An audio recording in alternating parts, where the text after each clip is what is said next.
Call me the procrastinator. Hello, everyone. Thank you for, for the handful of people that are here when I do these little comic talks. I'm sorry, I've been kind of like losing my voice steadily, like fucking John Bon Jovi. So I'm gonna try to do this episode not necessarily as short as possible, but I'm gonna try not to go overboard. I had a cold a couple of weeks ago, and since then I think my voice is frail, brittle. I like that word, brittle, ready to break. But hey, it's new comic books. I've been keep reading them. I haven't dig or sink my teeth into the latest Avengers Armageddon event. I hope to get to it soon. But one thing that I have to comment though, I've been brought to the attention that one of the biggest current books out there is this Dungeon Crawler Carl book, which is kind of funny because it kind of reminds me of my name. And the whole thing about it is apparently the character has an amazing voice. I don't know if it's kind of unfair, because he has an amazing voice, whereas I'm losing mine. That's bullshit if you ask me. But again, who knows? Let's go straight into this week's recommendation, not last week that I missed, before I get even less voice in me. And I apologize, from the beginning, if I sound a little bit coarse. It seems that, I don't know, I don't want to speculate, so let's just talk and try to plow through it. Hopefully my voice will fix itself. So, we keep talking about Absolute Batman, and of course it's getting as good as it's always been since the beginning. We had the big news that the Absolute quote-unquote Batgirl is gonna come into the picture pretty soon, and of course, as everyone else has really tragic background. Spoiler alert, apparently James Gordon has died in kind of a weird situations, and in this world James Gordon was actually the partner of Martha Wayne, who is alive in this universe, right? So it's funny because kind of we're gonna have a Barbara Gordon that's gonna become Batgirl, but here she's gonna be called the Bat, and she's gonna share the same background as the OG Batman, which is something really strange because even though many of the Bat family always have tragic backstories, none of them really share as much as the idea of Bruce Wayne. But this issue is not really related to the Bat yet, but it's about the kind of solidification of Absolute Batman's gallery of rogues, with Two-Face being up and front in the cover, right? The one thing that I wanted to mention is that in previous episodes I mentioned how exciting it was that they all knew each other, that most of the Batman rogues gallery were his friends. But now as the issues keep passing by, I've been dwelling into this thought that if they are actually that close, if they are actually that related, how would that make them kind of project into the future as permanent characters? I'm 100% speculating, so you can take out the tinfoil hat, and that doesn't really sound like a long-term plan for any of these characters. You know what I mean? It can be the only motivation, oh, we were friends with Bruce and we got fucked, ha ha ha. How much hate can you actually get out of that? I don't know. It's been surprisingly funny anyway, so for all I know, it's gonna keep being awesome. I certainly hope it does keep being awesome. But regardless of that, Absolute Batman remains an absolute delight. Very excited to see all of these new characters, and very excited to see how they form up, because we saw the Penguin taking that place of resentment, right? Because he was the most disfigured one.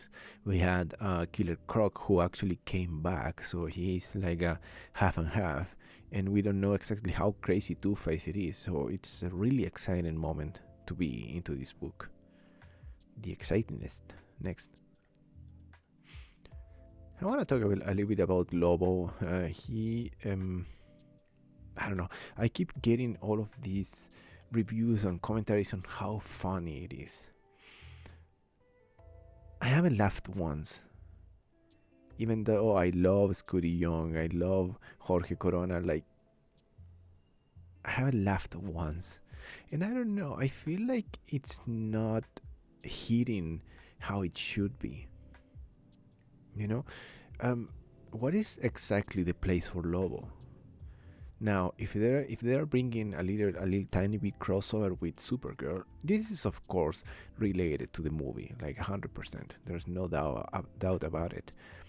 But it's not really gonna bring anything to the table that the series hasn't done yet by issue 4.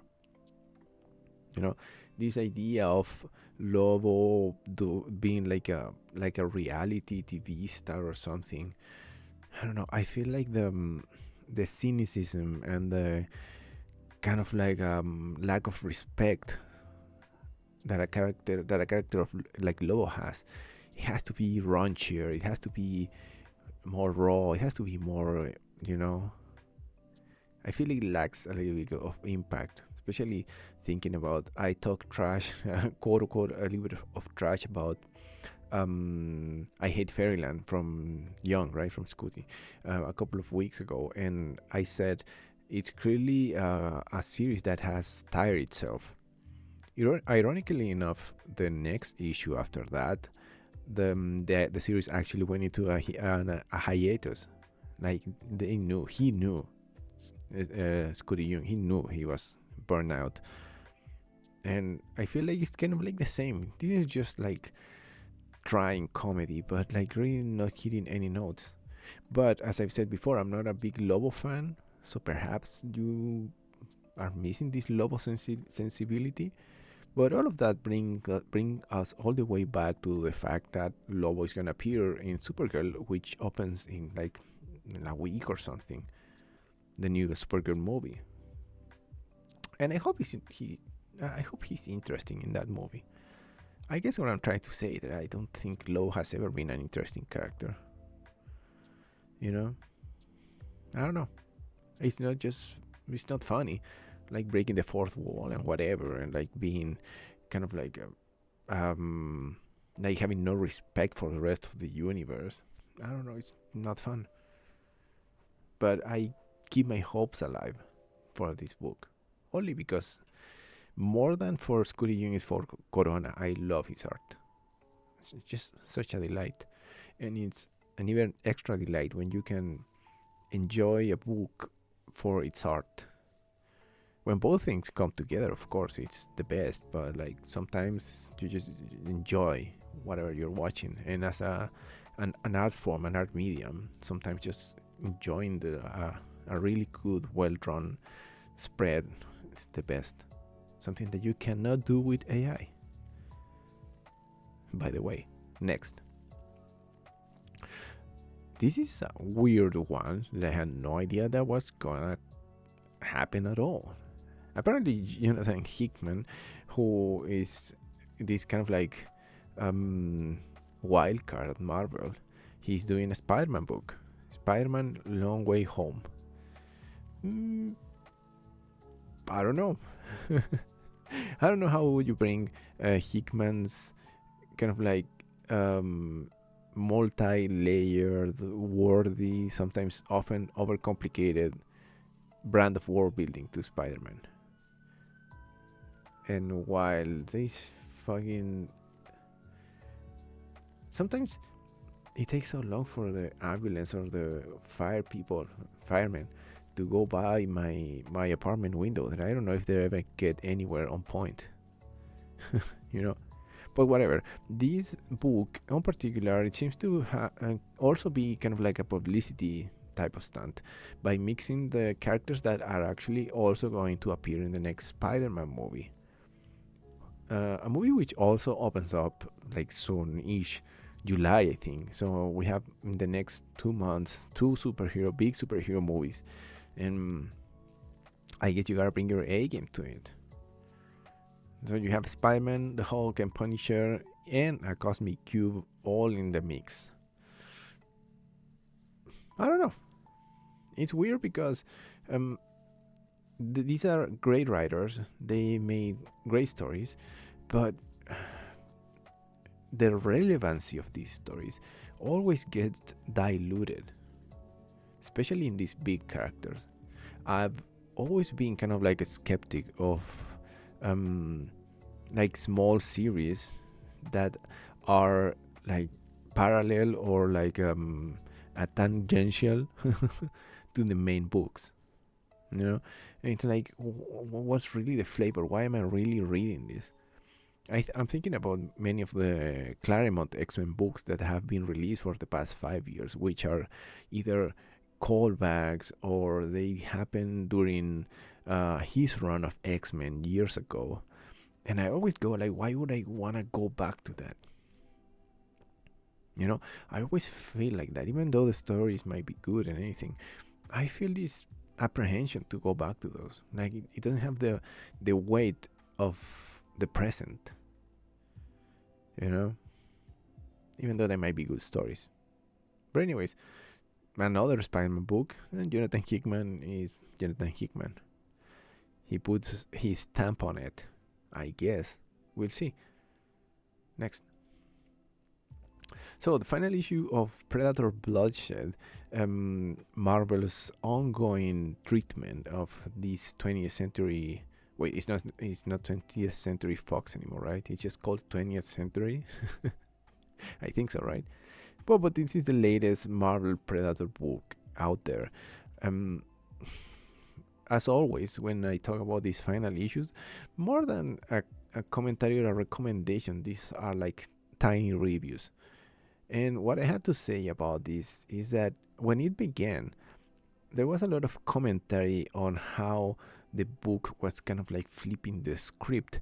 For those of you who haven't read this book, basically they are doing like a big fighting tournament for rich people, and they have this Predator participate in the tournament somehow. Of course, everything goes to shit, and then you have like the Predator being the Predator. One thing that is always weird about Predator, and I've mentioned it before, I think, when I talked about Badlands, Predator Badlands, the motion picture, right? Is that it's always weird how they try to expect for you to be like excited when these creatures are like the ultimate form warriors. You know, the structure of this book was quite basic in a sense that, okay, let's have all of these fighters. They all have different backgrounds, right? But they all have really trope-heavy backgrounds. The semi-retired fighter with a family, and, you know, the fighter with something to prove, the arrogant one. So in the end, I crashed into the wall of like, okay, why is this different to any other Predator story I've read before or I've experienced before? You know what I mean? It ends up feeling like just the same. And as it's gonna end, I think it never reached that point where now we are used to with Predator, with Prey and Predator Badlands and Killer of Killers, I think the animated series is. The Predators are going as a franchise and as a character, they are pushing forward to being their own thing, to being their own story. So them being used as a plot device, it doesn't hit the same, you know. So Predator Bloodshed is ending. I don't want to talk too much trash about it because I thought it was okay. The art was great, the fighting was mildly exciting, but I really think that if Marvel is gonna keep releasing more Predator and Aliens books, they really need to push the schemes. They need to push the narrative, right? They need to push it further. because it just feels like a remix of the same by now. Next. In Sorcerer Supreme number 7, it's worth mentioning that both before this and what happened in Wiccan's Witch's Road, the Wiccan's own book, and in the last, what was it called, like family special, but that special that reunited all of the members of this really strange extended family that includes the Scarlet Witch and the Vision, and I think it's called Speed, right? I think I make fun of Wiccan's brother a couple of weeks ago, and I looked for the name. I remember the name, and I already forgot it. But okay, whatever.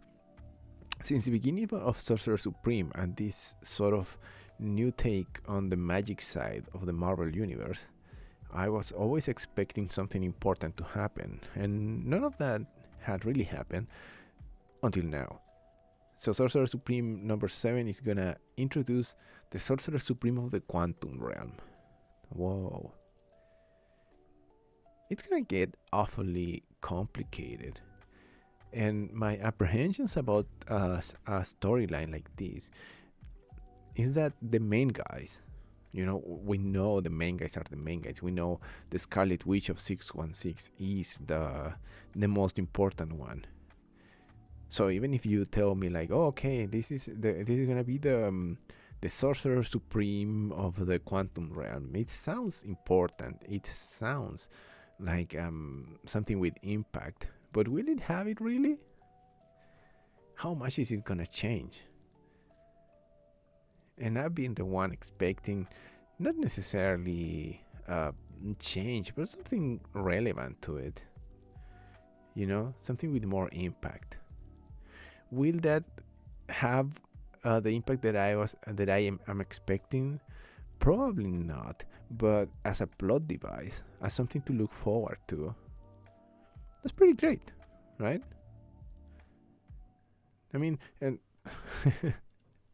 I don't want to be like super negative or skeptic about it, but his bowl cut, haircut sucks. But anyways, it's more exciting to see whatever is going to happen with Wiccan after the Witch's Road ended than with Scarlet Witch.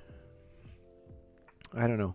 I still recommend it, and I still think that this is the book to follow in case we wanna be kind of like surprised or being shown anything of importance in the magic sense of the Marvel Universe. Considering Agatha Harkness is also now part of this book somehow, and the whole argument about being the Sorcerer Supreme is not over, there's a lot of threads to pull at, or to pull to. You pull those threads. Next. I was just talking about how you have parallel books to Spider-Man, and you go like, yeah, are they really that important?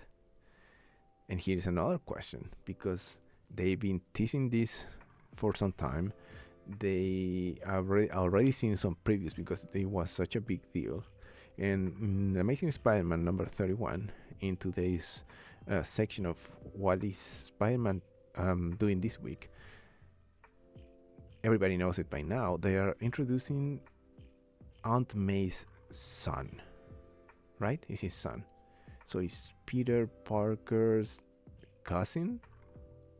Whatever the case, whatever the real blood relationship is here, by now, since Uncle Ben has passed a long time ago and everything, Aunt May is basically Peter's mother figure, and Peter is Aunt May's son's figure. Is it son? Yeah. A child figure, whatever you want to call it. And considering that they are supposedly kind of like gathering speed and hype for the number 1000 that is going to come out in August or September or something, which is coming surprisingly quite soon. This is of course a setup, right? This is nobody can be confused by anything. The fact that they are introducing Aunt May's son now just a couple of months before the the alleged event that's gonna change Spider-Man forever again. This is a setup, and even if that sounds kind of like like yeah, this is just a setup or something. Even if it sounds like that, it is the complete opposite because it's an interesting setup. Will this mean there's like a handful of things that could happen? Either he is a fake, either he is from another universe, but he needs to do something. He can't be just some regular guy, No, I'm not a normal guy. I don't do anything, whatever. We know it. We know it's a setup for what's coming up in the Amazing Spider-Man experience. And of course, we recently had the sort of soft reset that every Spider-Man story arc has with the introduction of the new enemy, what is it called? The super fungus? But whatever. The new family member of the Parker family is coming, and I should have made this the book of the week, don't I?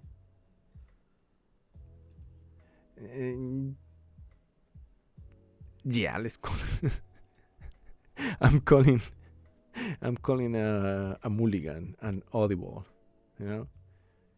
I'm just calling it. This is gonna be the book of the week, only because of the repercussions and how important Spider-Man is. That's it. I'm calling it right now. Next. I was gonna make this my book of the week, but I don't really have.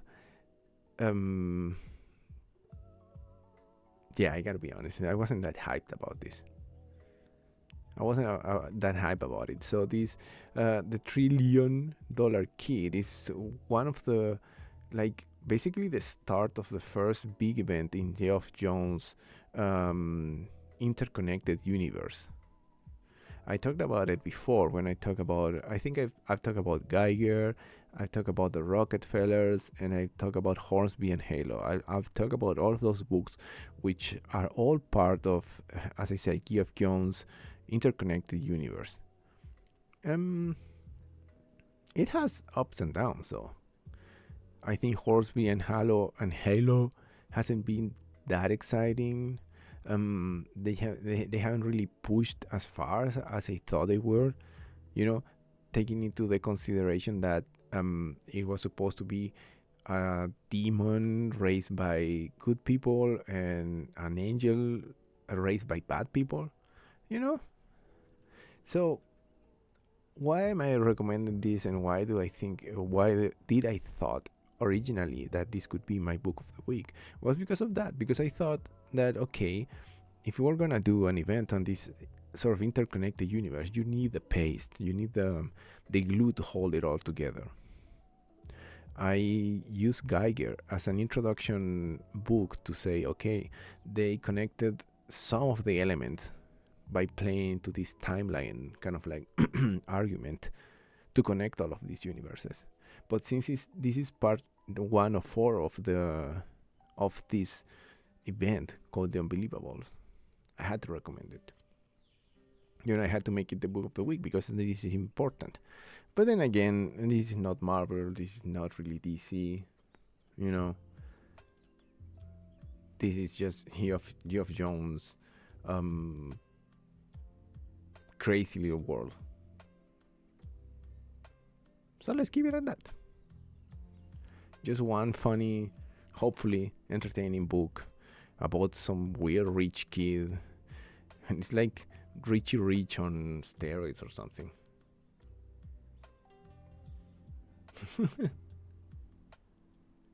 We'll see how it goes after that. Next, because I'm feeling my voice already cracking. I'm gonna recommend the Uncanny X-Men. The last story arc ended up in mystery.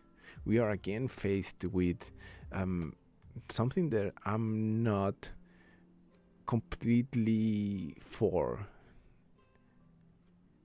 The whole thing of kind of like building a mystery or a wedge in between Gambit and Rogue.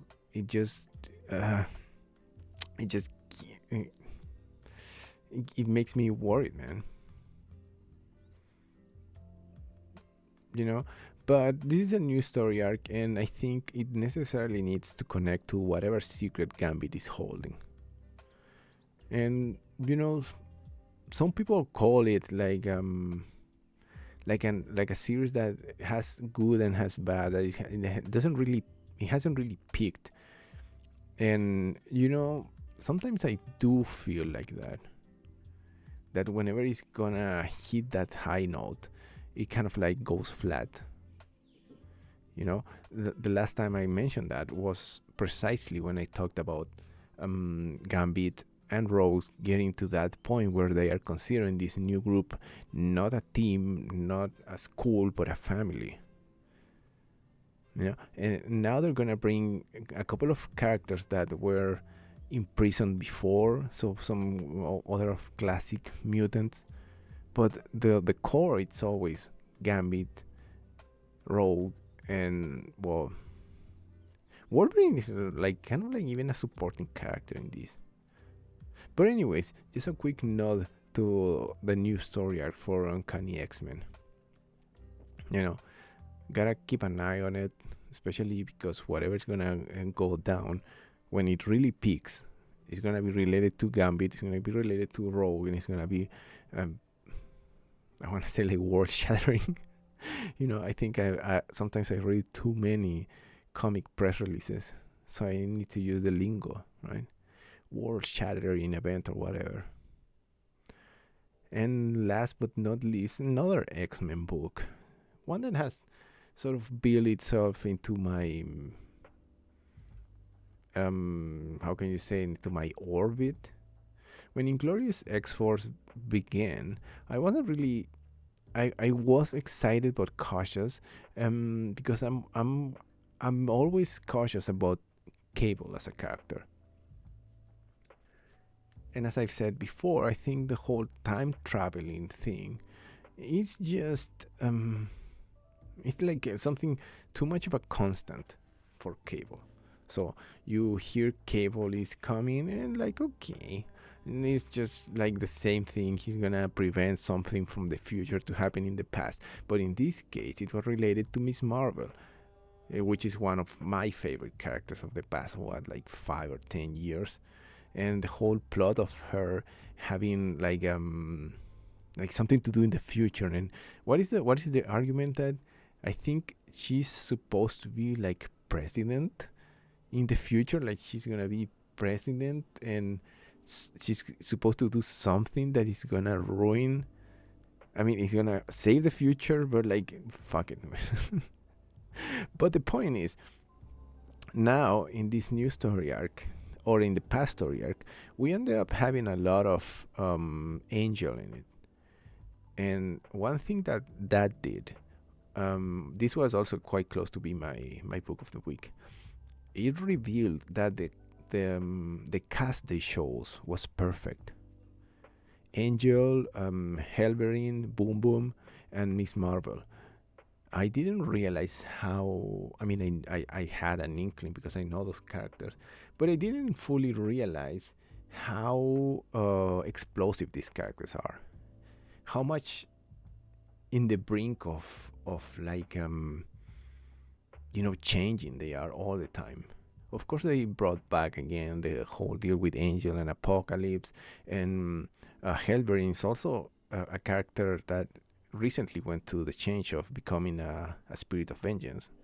And of course, there's like so much baggage on Akihiro as a character, you know. So what I'm trying to say is that Inglorious X Force just grew on me as the characters themselves had finally reached that potential, and they sort of showed me that the real kind of like not the story, but like kind of like the real impact of this book is the cast of characters they chose. Sorry, give me a second.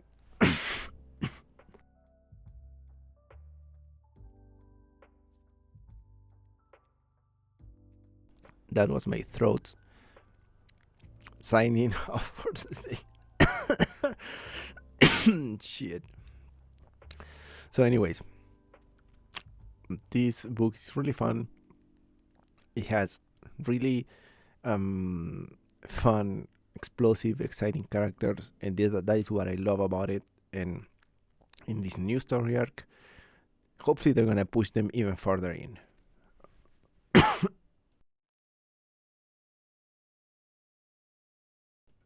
And I never thought I would be stopped by my throat itself. But here we are. So I tried to make it short. I still went half an hour with this. But anyways, God, I hate this, man. But anyways, that has been this week for comic books. Wish me, I don't know. Can I even say a speedy recovery by now? It's been 2 weeks. I don't want to lose my voice. I don't want to be John Bon Jovi. I mean, I love some like many Bon Jovi songs, but I don't want to be John Bon Jovi. I haven't picked with my voice, and now that I know that Dungeon Crawler Carl from Dungeon Crawler Carl, has a better voice than mine. Feels just so mean for me to lose mine, isn't it? Anyways, sorry for being out. Wish me luck recovering. I just love talking about this shit, and it would be really heartbreaking for me if I couldn't do it no more. I'm being a fatalist right now, but sometimes that's just how the world feels. So hopefully you all get to enjoy whatever book you're reading, either in comic book form or in big book form. And fuck you, Dungeon Crawler Carl. Fuck you and your powerful voice. Not all Carls have a powerful voice, okay? Use it or lose it. Bye bye.